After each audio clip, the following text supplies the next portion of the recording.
ಸನ್ಮಾನ್ಯ ಅಧ್ಯಕ್ಷರೇ,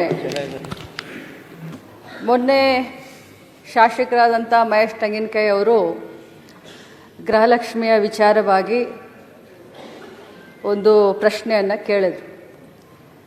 ನಾನು ಮೊನ್ನೆ ಕೂಡ ಸದನಕ್ಕೆ ಹೇಳಿದ್ದೇನೆ, ಇವತ್ತು ಕೂಡ ಅದನ್ನೇ ಹೇಳಲಿಕ್ಕೆ ಬಯಸ್ತೇನೆ. ಈ ಗೃಹಲಕ್ಷ್ಮಿ ಯೋಜನೆ ಕರ್ನಾಟಕ ರಾಜ್ಯದ 1,26,00,000 ಕುಟುಂಬದ ಯಜಮಾನಿಯರಿಗೆ ಪ್ರತಿ ತಿಂಗಳು 2,000 ರೂಪಾಯಿ DBT ಮುಖಾಂತರ, ನಾನು ಒತ್ತಿ ಹೇಳಲಿಕ್ಕೆ ಬಯಸ್ತೇನೆ, DBT ಮುಖಾಂತರ ಯಾವುದೇ ಮಧ್ಯವರ್ತಿಗಳ ಹಾವಳಿ ಇಲ್ಲದೆ ಡೈರೆಕ್ಟ್ ಆಗಿ ಅವರ ಬ್ಯಾಂಕ್ ಅಕೌಂಟ್ಗೆ ಹೋಗುವಂಥ ಒಂದು ಅತ್ಯುನ್ನತ ಒಂದು ಯೋಜನೆ. ಈ ಕರ್ನಾಟಕದಲ್ಲಿ ಗೃಹಲಕ್ಷ್ಮಿ ಯೋಜನೆಯನ್ನು ಪ್ರಾರಂಭ ಮಾಡಿದ ಮೇಲೆ ದೇಶದ ಪ್ರತಿಯೊಂದು ರಾಜ್ಯದಲ್ಲಿ ಇದನ್ನು ಒಂದು ಮಾಡೆಲ್ ಆಗಿ ಯೂಸ್ ಮಾಡಿಕೊಂಡು ಇದು ಬಹಳಷ್ಟು ಯಶಸ್ವಿಯಾದಂಥ ಯೋಜನೆ ಅಂತ ನಾನು ಹೇಳಲಿಕ್ಕೆ ಬಯಸ್ತೇನೆ. ನಾನು ಮೊನ್ನೆ ಕೂಡ ಸದನಕ್ಕೆ ಒಂದು ಮಾತನ್ನು ಹೇಳಿದೆ. ಇಲ್ಲಿಯವರೆಗೆ 23 ಕಂತುಗಳನ್ನು ಹಾಕಿದ್ದೇವೆ. 46,000 ರೂಪಾಯಿಗಳು ಒಬ್ಬೊಬ್ಬ ಮನೆಯ ಯಜಮಾನಿಗೆ 1,26,00,000 ಮನೆಯ ಯಜಮಾನಿಗಳಿಗೆ, ಕುಟುಂಬದ ಯಜಮಾನಿಗಳಿಗೆ ಸಿಕ್ಕಿದೆ ಅಂತ ಮೊನ್ನೆ ಕೂಡ ನಾನು ಹೇಳಿದ್ದೀನಿ. ಈ ಹೇಳುವಂಥ ಸಂದರ್ಭದಲ್ಲಿ ಪದೇ ಅವರು ಹೇಳ್ತಾ ಇದ್ರು, ನನಗೆ ಫೆಬ್ರವರಿ ಮತ್ತು ಮಾರ್ಚ್ ಇದು ಬಂದಿಲ್ಲ ಅಂತ ಹೇಳ್ತಾ ಇದ್ರು ಸದಸ್ಯರು. ನಾನು ಹೇಳಿದೆ ಆಗಸ್ಟ್ವರೆಗೂ ಕ್ಲಿಯರ್ ಮಾಡಿದ್ದೀನಿ ಅಂತ ನಾನು ಹೇಳಿದೆ. ಮಾನ್ಯ ವಿರೋಧ ಪಕ್ಷದ ನಾಯಕರು ಕೂಡ ಹೇಳಲಿಕ್ಕೆ ಬಯಸ್ತೀನಿ, ತಾವು ಬಹಳಷ್ಟು ಅನುಭವಿಸ್ತಿದ್ದೀರಿ ಸರ್. ಇಲ್ಲಿ ಆರೋಪ ಪ್ರತ್ಯಾರೋಪಕ್ಕಿನ್ನ ನಾನು ಮಂತ್ರಿ ಆದಮೇಲೆ ನಾನು ಮೊದಲನೇ ಬಾರಿ ಮಂತ್ರಿ ಆಗಿದ್ದೀನಿ, ಅತ್ಯಂತ ಭಕ್ತಿ ಭಾವನೆಯಿಂದ, ಪೂಜ್ಯ ಭಾವನೆಯಿಂದ, ಯಾಕಂದರೆ ಬಹಳ ದೊಡ್ಡ ಪುಣ್ಯದ ಕೆಲಸ ಮಾಡ್ತಾ ಇದ್ದೀವಿ. ಗೃಹಲಕ್ಷ್ಮಿ ಯೋಜನೆ ಮನೆಯಲ್ಲಿ ಯಾರು ನಮಗೆ ಗೃಹಲಕ್ಷ್ಮಿ ಅಂದ್ರೂ ಇಲ್ಲೋ ಗೊತ್ತಿಲ್ಲ, ಕರ್ನಾಟಕದ ಕಾಂಗ್ರೆಸ್ ಪಕ್ಷದ ಸರ್ಕಾರ ಮಹಿಳೆಯರಿಗೆ ಗೃಹಲಕ್ಷ್ಮಿಯನ್ನು ಕೊಡುವ ಯೋಜನೆ ಮುಖಾಂತರ ಅವ್ರಿಗೆ ಗೃಹಲಕ್ಷ್ಮಿ ಅಂತ ಅನ್ತಾ ಇದೆ.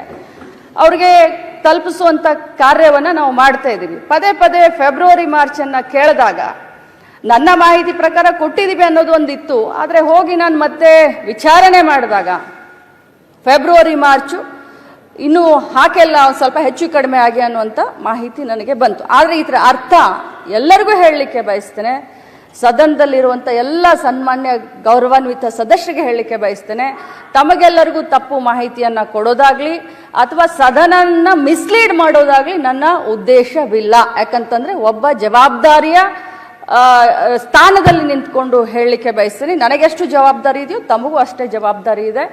ನಾನು ಖಂಡಿತವಾಗ್ಲೂ ಫೈನಾನ್ಸ್ ಮಿನಿಸ್ಟ್ರು ಸಿದ್ದರಾಮಯ್ಯ ಸಾಹೇಬ್ರಿದ್ದಾರೆ, ಮುಖ್ಯಮಂತ್ರಿಗಳಿದ್ದಾರೆ, ಫೈನಾನ್ಸ್ ಡಿಪಾರ್ಟ್ಮೆಂಟ್ ಹತ್ರ ಮಾತಾಡ್ತೀವಿ. ಯಾಕೆ 2 ತಿಂಗಳದ ವ್ಯತ್ಯಯ ಆಯಿತು, ಆಗಿದ್ರೆ ಅದನ್ನು ಮಾತಾಡಿ ಆದಷ್ಟು ಶೀಘ್ರದಲ್ಲೇ, ಮೊನ್ನೆ ಹೌಸ್ನಲ್ಲಿ ಮುಖ್ಯಮಂತ್ರಿಗಳು ಕೂಡ ಹೇಳಿದ್ದಾರೆ, ಅದನ್ನು ಆಗಲಿಲ್ಲ ಅಂತಂದರೆ ಶೀಘ್ರದಲ್ಲಿ ಮಾಡ್ತೀವಿ. ಬಟ್ ಇದರ ಅರ್ಥ ಆ ದುಡ್ಡನ್ನ ಬೇರೆ ಕಡೆ ಡೈವರ್ಟ್ ಆಯಿತು, ಅದಾಯಿತು ಇದಾಯಿತು ಅಂತಲ್ಲ. ಬಟ್ ಒಂದೇ ಮಾತನ್ನು ಹೇಳ್ತೀನಿ, 2 ತಿಂಗಳದ್ದು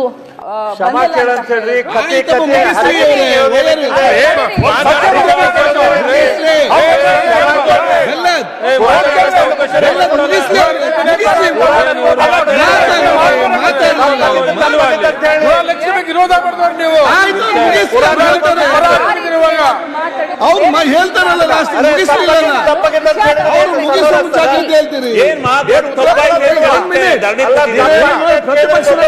ಮಾತಾಡ್ತಾರೆ.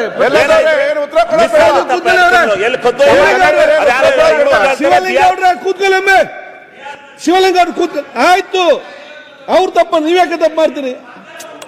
ಆಯ್ತು, ಕೂತ್ಕೊಳ್ಳಿ, ಈಗ ಆಯ್ತು, ಕೂತ್ಕೊಳ್ಳಿ ಶಿವಲಿಂಗ ಅವ್ರೆ, ಕೂಡ್ರಿ ನೀವು ಜರ.